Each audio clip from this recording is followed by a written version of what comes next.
Paano kung pangit siya? Napangiwi ito. Oo nga no, pero paano kung gwapo siya? Kagaya ni ano? Wag mo nang ituloy. Sabay irap ko sa kanya. Ay sus, kunwari ka pa riyan, mahal mo pa nga ang taong yun. Dagdag pa nito, hindi ko na siya pinansin pa ang huling mga sinabi niya dahil kung papatulan ko lang ay hindi talaga niya ako titigilan hanggat di niya ako napapaamin. Nang matapos na kaming kumain na dalawa, tulog pa ang aking anak nang sulyapan ko siya sa loob ng kwarto. 8:00 na ng gabi ay himbing na himbing pa din ito sa pagtulog. Maingat ako sa pagkilos nang ako ay papalabas ng kwarto. Sa kabilang silid ako maliligo dahil ramdam ko ay ang lagkit ko na. Nakita ko pa si Monet na may daladala pa itong pagkain nang siya'y papaakyat. Wala ata itong kabusugan talaga.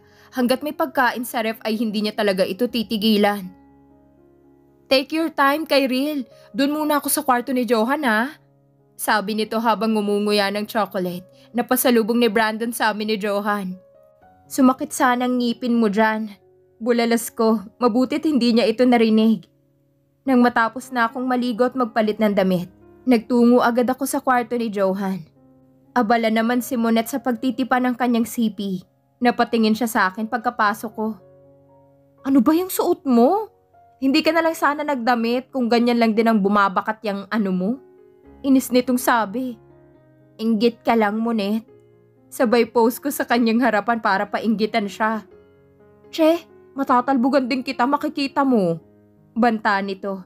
Nag-walk out ito palabas ng kwarto nang may biglang sumigaw sa labas ng aming bahay. Napasilip kaming dalawa ni Monet sa bintana kung sino yon. Napahawak ako sa aking bunganga nang mapagsino ang taong yun ay walang iba kundi si Jeho. Ay sus! Si Jeho, puntahan mo na yon at baka mabaril pa yan ng pulis nating kapitbahay. Utos nito. Hayaan mo siya kung mamatay. Inis kong sabi. Paano niya ba nalaman na dito ako nakatira? Sinundan ba niya ako? Kyril, sweetheart, mag-usap naman tayo please. Sigaw nito habang nakadungaw kami sa may bintana. Kinikilig naman itong bruhang kasama ko. Napatingin ako sa anak kong sarap na sarap pa din sa pagtulog. Mabuti at hindi ito nagigising dahil sa ingay ng mga aso sa labas ng bakuran. Kyril, alam kong nariyan ka sa loob. Please, kausapin mo naman ako, sweetheart. Sigaw pa nito. Go ka na kasi. Pamimilit nito sa akin. Huwag mong antayin na pagpiestahan pa siya ng mga dalaga dito sa atin. Mukhang lasing pa tong kumag na to eh. Galit na sabi ni Monet. Ayoko. At huwag mo akong pipilitin ha. Nakapamewang kong sabi. Pinandilatan ko pa siya ng dalawa kong mga mata. Kyril, sweetheart. Sigaw niyang muli. Sinasabayan pa ng mga tahol ng mga aso sa pagsigaw niya. Sobrang nakakabulabog na sa mga kapitbahay. Ako tuloy ang nahiya sa ginagawang paninigaw niya sa labas ng aming bakuran. Unti-unti naman nagsisilabasan ng aming mga kapitbahay sa kani-kanilang mga bahay. Ang iba'y nagtitilihan ng mga kababaihan. Please, sweetheart, give me a chance, please. Maguhubad ako dito kung hindi ka palalabas dyan. Pananakot pa niya. Ay, bet ko yan. Kaya ako na lang ang lalabas. Kilig na sabi niya. Ngunit hinablot ko ang kanyang buhok nang papalabas na ito sa kwarto. Sira ulo ka ba, Monet? Sinabi niya lang maguhubad. Lalabas ka na? Galit na sabi ko. Paano kung totoo nga yung sinabi niya? Sabay kamot nito sa kanyang ulo. Napasilip kami ulit sa bintana dahil sa pagtatakang pananahimik niya. Laglag ang aking panga nang makita kong isa-isa niyang hinuhubad ang suot niyang pang-itaas. Oh my gosh! Ituloy mo lang, Jeho!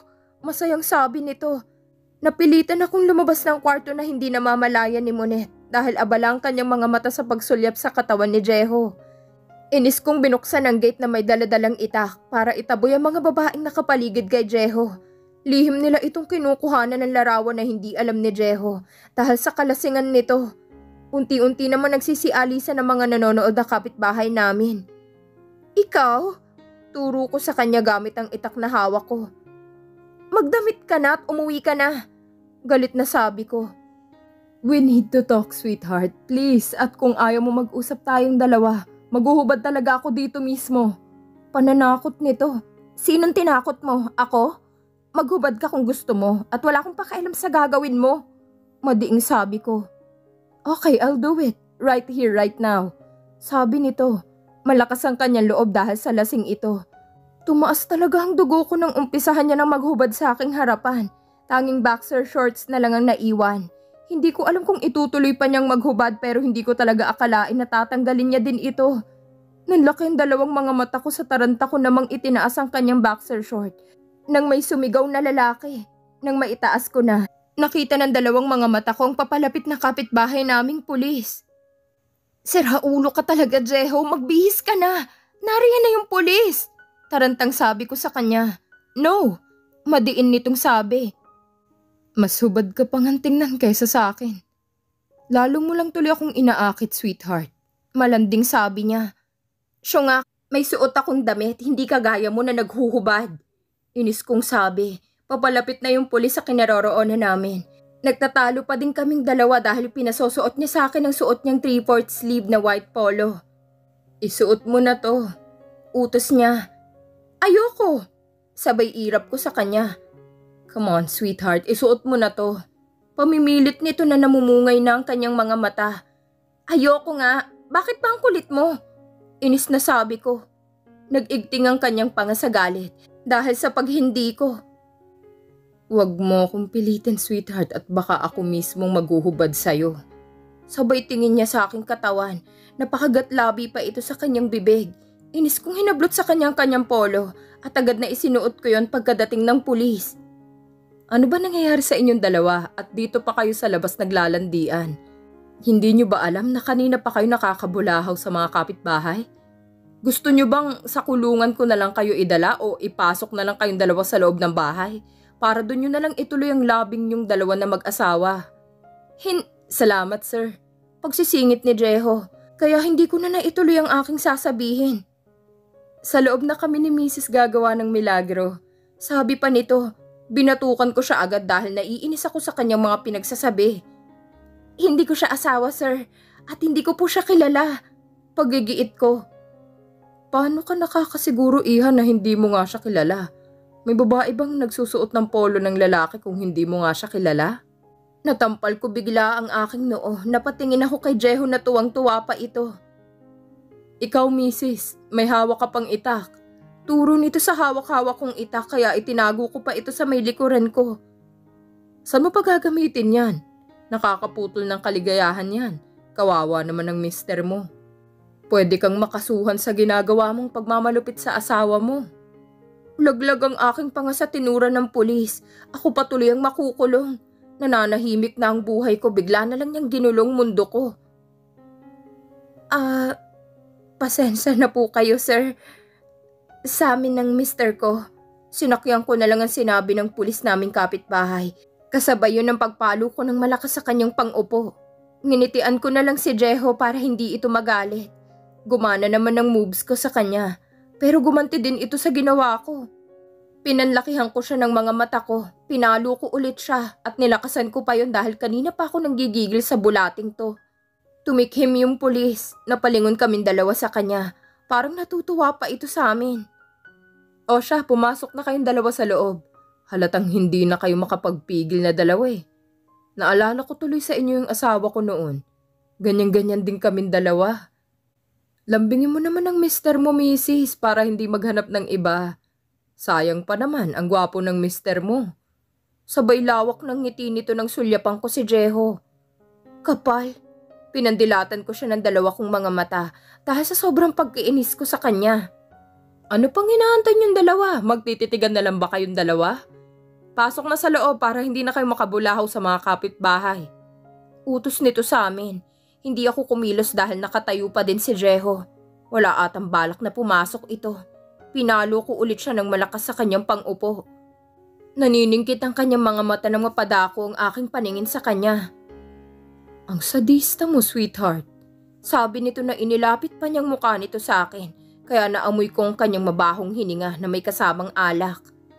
Napangiwi na lang ako nang marinig iyon ng pulis naming kapitbahay dahil sa paghalakhak nito. Ang akala ko mas safe kami sa lugar kapag may pulis kaming kapitbahay, pero mali ata na nagkaroon pa kami ng pulis na kapitbahay. Nagsisisi ako sa naging desisyon ko.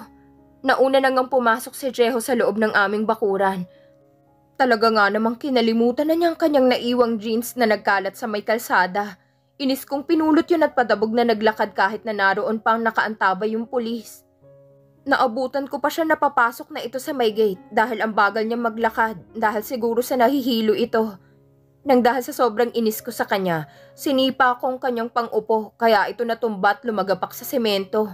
Mahina lang naman yun pero bakit hindi na ito gumagalaw? Tarantang lumapit ako sa kanya at napaigtad nang makita kong nagdurugo ang kanyang ilong. May malaking bukol din ito sa kanyang noo. Dumagundong bigla ang lakas ng kaba ng aking dibdib. Napahawak ako doon dahil sa takot ko. Jeho, gising! Iyugyug ko sa kanyang balikat.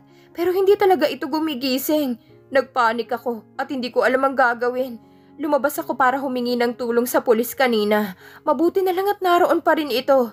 Kausap nitong isa pa naming kapitbahay na si Mang Ando. Humingi ako ng saklolo sa kanila at kaagad naman silang rumesponde. Anong ginawa mo sa asawa mo, misis? Talagang tinuluyan mo. Sabi nito nang makita nilang nakahandusay sa semento si Jeho. Nagdurugo pa din ang ilong nito. Sir, hindi ko naman po sinasadya. Hinging paumanhin ko.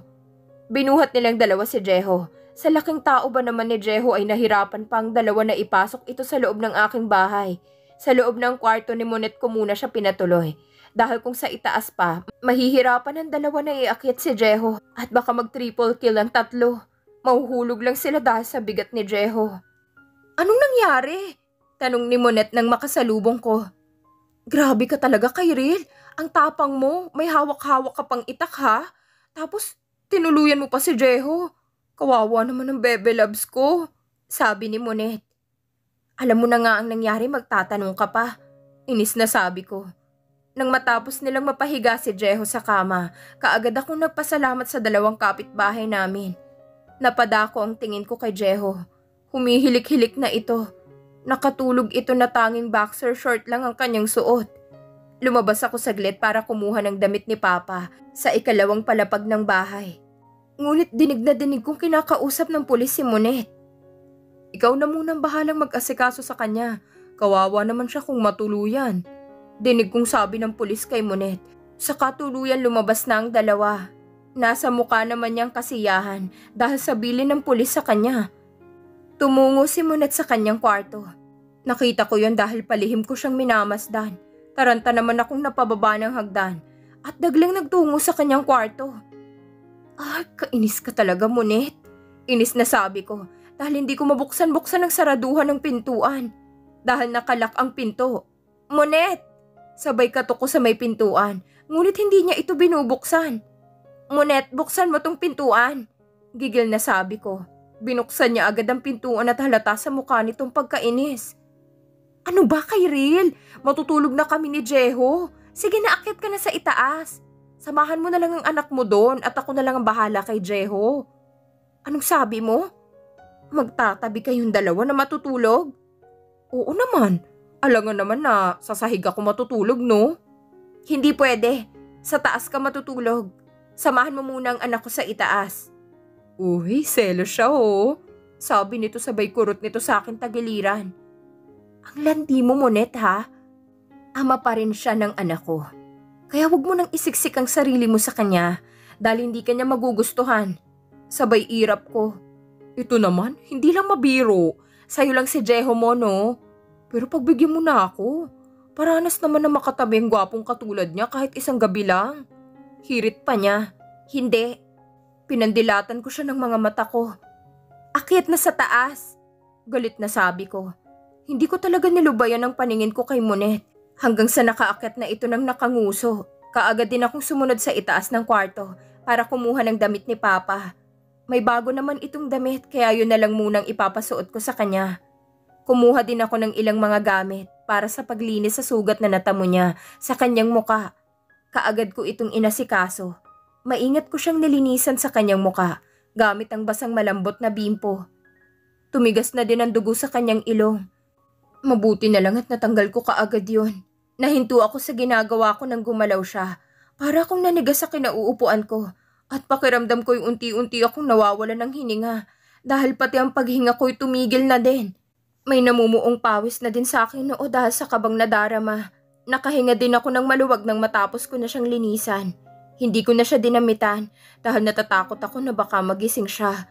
Kinumutan ko na lamang siya at tahimik na lumabas na lang ng kwarto. Kinabukasan napabalikwas ako ng bangon nang marinig kong umiiyak si Johan. Magkatabi kaming natulog na dalawa. Si Monet naman ay sa kabilang kwarto ni Papa at doon siya natulog. "Are you hungry, baby?" Tanong ko sa kanya na may kasamang paghikab. Hindi ako nakagising kaagad dahil napuyat ako kagabi kakasilip ko sa kanya. "Yes, Mama, I'm hungry." Mabilis niyang tugon na nakahawak pa sa kanyang tiyan. "Okay, magluluto lang si Mama ng breakfast natin ha?" Sabi ko. Naisip ko bigla si Monet. Nakapagluto kaya ito? Tanong ng isip ko. Taranta akong lumabas ng kwarto dahil iba ang kutob ko. Kaagad na ako nagtungo sa kwarto ni Monet dahil wala siya sa kitchen. Tahan-tahan kong pinihit ang saraduhan ng pintuan nang narito na ako sa tapat ng kwarto. Laking gulat ko na lang nang makita ng dalawa kong mga mata na dahan-dahan ang pagtaas niya sa kumot na tumatakip sa katawan ni Jeho. "Monet!" Mahinang bigkas ko. Lumingon agad ito at nagulat kaya nabitawan niya kaagad ang kumot. Gumalaw si Jeho dahil sa naramdaman niya siguro yun. Dahan-dahan ang paglapit ni Monet sa akin. "Sorry, may tiningnan lang ako. Sayang hindi na natuloy kasi nariyan ka." Napakamot na lang siya sa kanyang ulo nang makalabas na ito. Napangiwi na lang ako sa kanyang tinuran. Mabait naman si Monet, kaso luka-luka lang siya. Tumatanda na lang ito na hindi na naghangad na magka-BF uli. Dahil ilag siya sa mga lalaking manloloko. Isinarado ko ng dahan-dahan ang pintuan. Napasulyap ako kay Jeho. Himbing na himbing pa din ito sa pagtulog. Tahan-tahan ang aking paghakbang patungo sa kama para hindi makagawa ng ingay. Napakurap na lang ako nang makita ko na nagkaroon siya ng pasa sa muka. Pati ang malaking bukol nito sa nooy nangitim na. May mga konting gasgas din ito sa muka. Hindi ko akalain na ganitong mangyayari sa kanya na parang binugbog. Grabe naman. Sobra naman ata yung ginawa kong pagsipa sa kanya kagabi. Hindi ko naman masyadong nilakasan ang pagkakasipa ko sa kanya kaya imposible to. Sa loob-loob ko, bigla tuloy akong naawa sa kanya. Inisip ko tuloy na sinasaktan ko na siya ng pisikal. Pero hindi naman sa ganitong paraan ang gusto ko para saktan siya. Nakukonsensya na ba ako sa ginagawa ko sa kanya? Tanong ng isip ko. Inayos ko na lamang ang kumot sa kanyang katawan nang mapadako ang tingin ko sa kanyang kamay kung saan ito nakasuksok. Napaisip ako bigla. Sinubukan kong hawiin ang kumot ng dahan-dahan. At laking gulat ko na lang nang makita kong kanyang... Oh my gosh! Napaigtad na lang ako sa kinatatayuan ko nang magising siya at matamang nakatingin pala ito sa akin. Aktong nahuli niya ako sa ginagawa ko. Bigla kong nabitawan ng kumot na hawak-hawak ko pa. "Sweetheart," sabi nito sa malambing niyang boses. "It's okay. I know what you're doing." Para akong nabingi sa kanyang sinasalita. Ibig sabihin kanina pa siya gising?